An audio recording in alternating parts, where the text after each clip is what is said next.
Hello friends, welcome to kitchen art. Friends, આજે આપણે વધેલી રોટલીમાંથી એકદમ નવી જ રેસીપી બનાવીશું.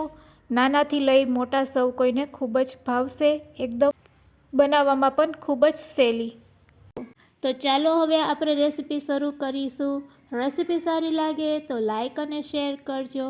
અને જો તમે મારી ચેનલ ઉપર નવા હોય અને મારી ચેનલને હજુ સબસ્ક્રાઈબ ન કરેલ હોય તો સબસ્ક્રાઈબ કરી બાજુનું બેલ બટન દબાવવાનું ભૂલશો નહીં, જેથી કરીને તમને મારા નવા વિડીયોનું નોટિફિકેશન મળતું રહે.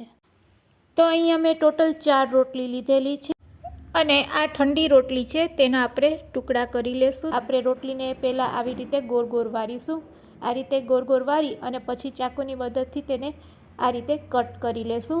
જે રીતે નૂડલ્સ બને છે તે રીતે જ આપણે નૂડલ્સના શેપમાં આ રોટલીને આપણે કટ કરી લેશું. તો ફ્રેન્ડ્સ, આ રીતે આપણે નૂડલ્સ સ્ટાઇલમાં તેને કટ કરી લેશું. અને ફ્રેન્ડ્સ, આ નાસ્તાને એકદમ આપણે નૂડલની સ્ટાઇલમાં જ બનાવશું. અને બનાવ્યા પછી એટલો સરસ ટેસ્ટી અને હેલ્ધી બને છે કે બાળકો હોશે હોશે આ નાસ્તો ખાશે. તો હવે તમે જોઈ શકો છો, બસ તે જ રીતે આપણે બાકી રહેલી રોટલીને પણ આ રીતે ગોળ ગોળ વારી અને તેને ચાકુની મદદથી આ રીતે નૂડલ સ્ટાઇલમાં કટ કરી લેશું. તો અહીંયા આપણી બધી રોટલી કટ થઈ ગઈ છે. તેને હવે આપણે એક પ્લેટમાં લઈ લેશું. આ રીતે પ્લેટમાં લીધા પછી હવે તેના ઉપર આપણે થોડુંક તેલ એડ કરશું.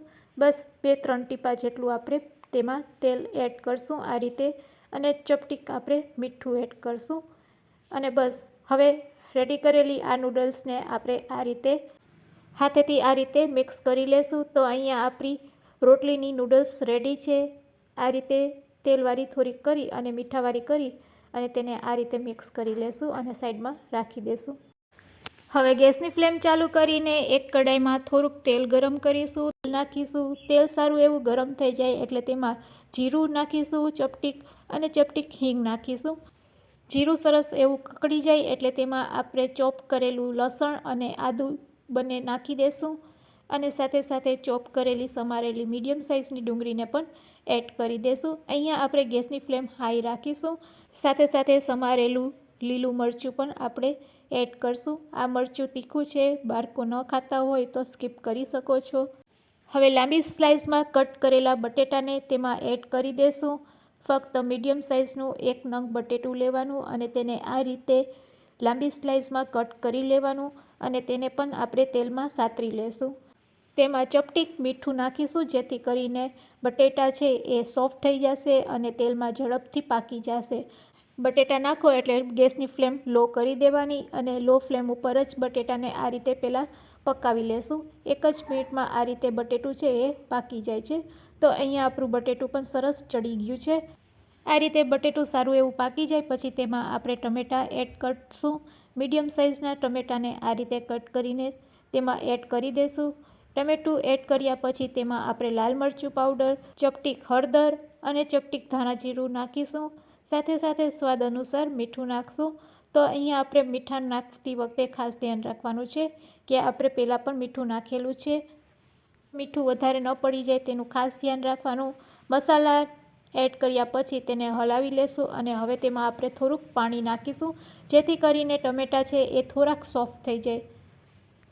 સાથે સાથે તેમાં હવે આપણે કેપ્સિકમ મરચાં પણ એડ કરી દઈશું. લાંબી સ્લાઇસમાં કટ કરેલા છે અને હવે તેને ઢાંકીને 1 મિનિટ માટે લો ફ્લેમ ઉપર થવા દેશું. 1 મિનિટ થઈ જાય એટલે તેને આપણે ખોલીને ચેક કરી લેશું. તો અહીંયા સરસ ટમેટાં છે એ સોફ્ટ થઈ ગયા છે. તેને આપણે એકવાર આ રીતે મિક્સ કરી દેશું અને રેડી કરેલી રોટલીને હવે તેમાં આપણે એડ કરી દેશું. તો ફ્રેન્ડ્સ, જો આ રીતે તમે ક્યારેય રોટલીની નૂડલ્સ બનાવીને નાસ્તો ન બનાવેલો હોય તો એકવાર જરૂરથી બનાવજો. આ રીતે રોટલીની બનાવેલી નૂડલ્સથી નાસ્તો ખૂબ જ ટેસ્ટી લાગે છે અને બાળકોને પણ ખૂબ જ ભાવશે. ખાવામાં પણ ખૂબ જ ટેસ્ટી લાગે છે. ચમચાથી તેને મિક્સ કરી લેશું અને આ રીતે મિક્સ કર્યા પછી આપણે ગેસની ફ્લેમ બંધ કરી દેશું. તો ફ્રેન્ડ્સ, તમે જો આ રીતે રોટલીની નૂડલ્સ બનાવીને ક્યારેય આ નાસ્તો ન બનાવેલો હોય તો એકવાર જરૂરથી બનાવજો.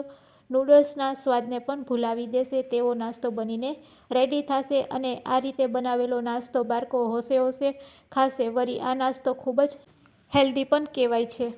ગેસની ફ્લેમ બંધ કરી ઉપરથી કોથમીરથી ગાર્નિશ કરીશું.